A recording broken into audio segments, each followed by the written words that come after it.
अब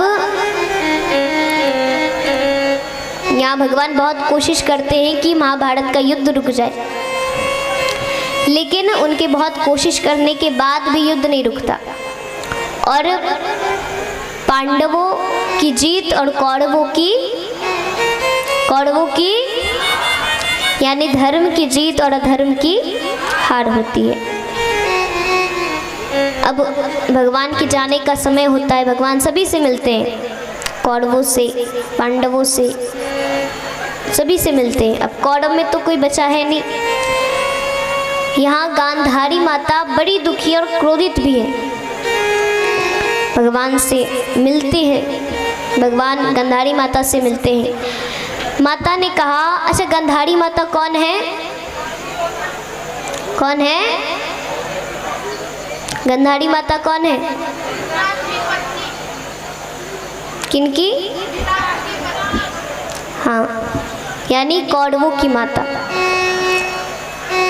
तो यहाँ वो बड़ी दुखी है। भगवान उनसे मिलते हैं, हालचाल पूछा। बोले जिनके सारे पुत्र मारे गए हो उनका हालचाल कैसा होगा? माता ने कहा, कन्हैया तुम्हें पता था कि मेरे बच्चे तुम्हारे सामने टिक नहीं पाएंगे। अरे वो 5 पांडव थे, मेरे 100 कौरव मारे गए, 5 में से एक कम नहीं हुआ। पता है क्यों? क्योंकि उन पांडव के साथ तुम थे। अगर तुम नहीं होते ना तो पांडव हमारे सामने एक दिन भी टिक नहीं पाते। तुम्हारे कारण उनकी जीत हुई है। तुम चाहते तो युद्ध रुक सकता था और तुम्हें पता था किसकी जीत किसकी हार होगी। तुम चाहते तो युद्ध रुक सकता था, लेकिन तुमने कोशिश नहीं करी, तुमने युद्ध चलने दिया, तुमने युद्ध रोकने की कोशिश नहीं करी। माता बड़ी क्रोधित है। माता ने कहा, जिस प्रकार मेरे पूरे वंश का विनाश हो गया, मैं तुम्हें श्राप देती हूँ कि उसी प्रकार तुम्हारा भी पूरा वंश खत्म हो जाएगा। तुम्हारी द्वारिका नगरी समुद्र में डूब जाएगी, तुम्हारा एक भी वंश नहीं रहेगा। भगवान हंस रहे। भगवान ने कहा, माता ये मेरे लिए श्राप नहीं वरदान है। मैं भी सोच रहा था कि भाई अपने वंश का नाश कैसे करूं, लेकिन अब तुमने मेरी इतनी मदद कर ही दी है तो अच्छी बात है। अच्छा, भगवान क्यों चाहते थे कि मेरे वंश का नाश हो जाए? क्यों चाहते थे? क्योंकि अगर आज अभी भगवान के वंशज होते, भले वो भगवान के वंशज होते, लेकिन रहते तो कलयुग में, और कलयुग में रहते तो कुछ ना कुछ गुण तो कलयुग के आ ही जाते। तो अगर अभी कलयुग में अगर भगवान के वंशज होते तो हमें उनसे डर कर रहना पड़ता।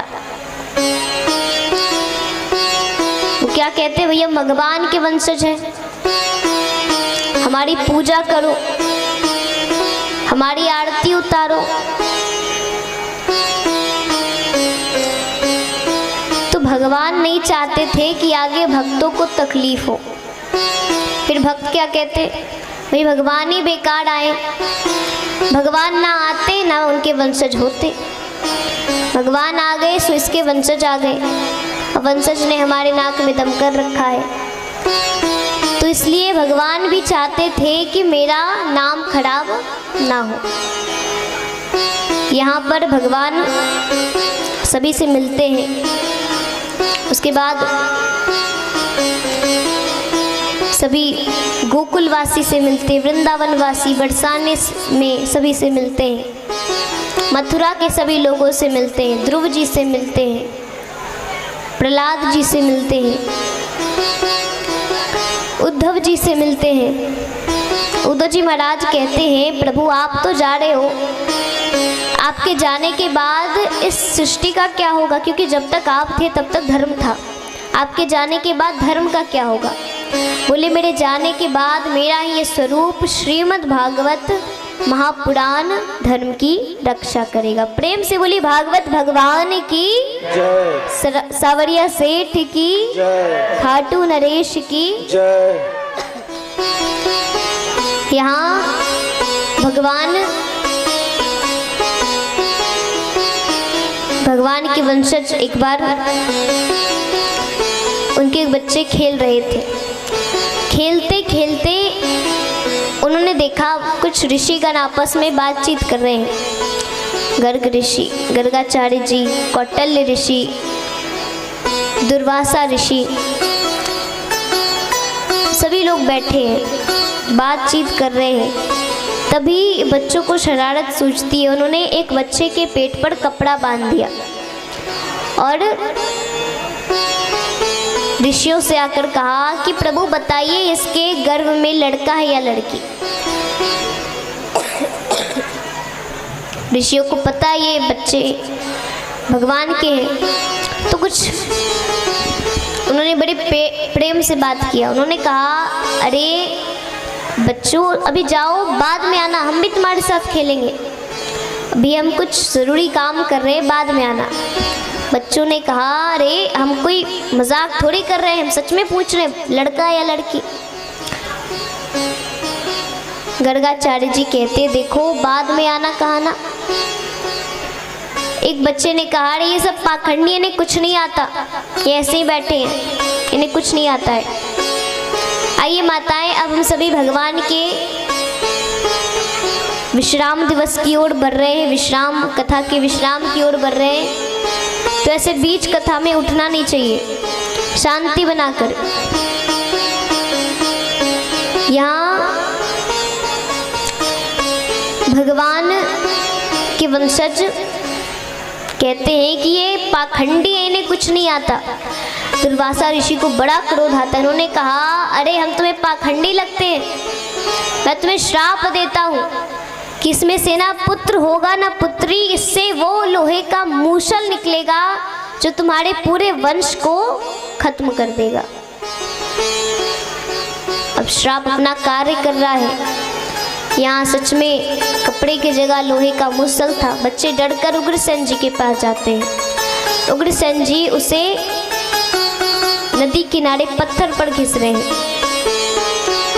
छोटा सा बचता है टुकड़ा, उन्होंने नदी में फेंक दिया। नदी में उस टुकड़े को मछली निगल लेती है। मछली को एक शिकारी ने पकड़ा, उसे काटा, उस मूसल को आकार देकर अपने तीर के नोक पर लगा लिया। अब यहाँ भगवान के वंशज के बारे में कहा जाता है कि उन्होंने मदिरा पान कर रखा था। सभी एक दूसरे से झगड़ा करने लगे। झगड़ा करते करते बलराम जी ने देखा, उन्हें बचाने आते हैं बलराम जी, सब उन्हें भी मिलकर मारने लगे।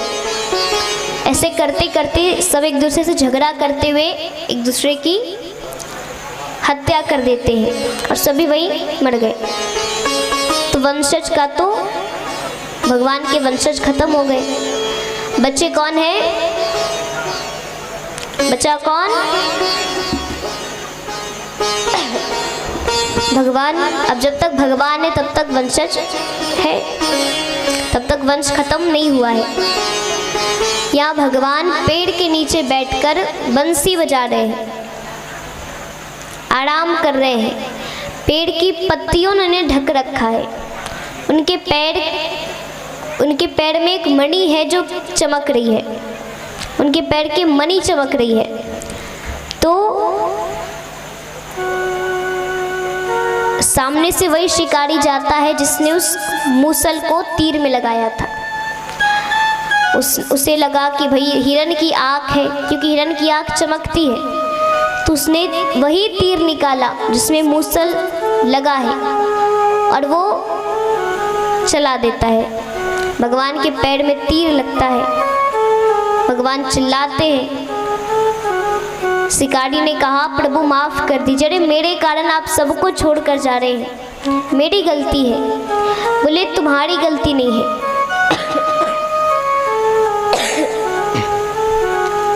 असल में मेरी गलती है, मैंने तुम पर पीछे से वार किया था।